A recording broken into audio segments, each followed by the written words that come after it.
Hello, ഇനി നമുക്ക് thank you cards എങ്ങനെ ചെയ്യാൻ നോക്കിയാലോ. അപ്പോൾ ക്യാൻവ ഓപ്പൺ ചെയ്യുക, എന്നിട്ട് A3 ഡോക്യുമെൻ്റ് ഒന്ന് സെർച്ച് ചെയ്ത് നോക്കുക. അപ്പോൾ ബ്ലാങ്ക് പേജ് അവൈലബിൾ ആവില്ല.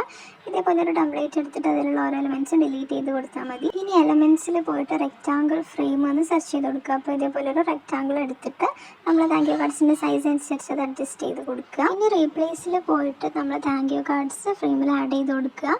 എന്നിട്ട് അത് ഡ്യൂപ്ലിക്കേറ്റ് ചെയ്തിട്ട് ഇങ്ങനെ അറേഞ്ച് ചെയ്ത് കൊടുക്കുക. അപ്പോൾ സൈസ് ഒന്ന് മിനിമൈസ് ചെയ്യാൻ വേണ്ടി സെലക്ട് മൾട്ടിപ്പിൾ എന്നുള്ള ഓപ്ഷൻ നോക്കിയിട്ട് 3 കാർഡ്സും സെലക്ട് ചെയ്തിട്ട് അതൊന്ന് മിനിമൈസ് ചെയ്ത് കൊടുക്കുക. എന്നിട്ട് ഒരു കാർഡും കൂടെ അവിടെ ഡ്യൂപ്ലിക്കേറ്റ് ചെയ്ത് വെച്ച് കൊടുത്തു. ഇനി വീണ്ടും സെലക്ട് മൾട്ടിപ്പിളിന് പോയിട്ട് 4 കാർഡ്സും സെലക്ട് ചെയ്തിട്ട് ഗ്രൂപ്പ് ചെയ്ത് കൊടുക്കുക. എന്നിട്ട് അത് ഡ്യൂപ്ലിക്കേറ്റ് ചെയ്തിട്ട് താഴെ അറേഞ്ച് ചെയ്തിട്ട് A3 ഷീറ്റ് ഫില്ല് ചെയ്ത് കൊടുക്കുക. ഡൗൺലോഡ് ചെയ്യാൻ വേണ്ടിയിട്ട് ഡൗൺലോഡിൽ PDF പ്രിൻ്റ് എന്നുള്ള ഓപ്ഷനാണ് സെലക്ട് ചെയ്യേണ്ടത്.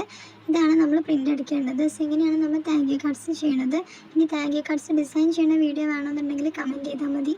So that's all. Thanks for watching. By.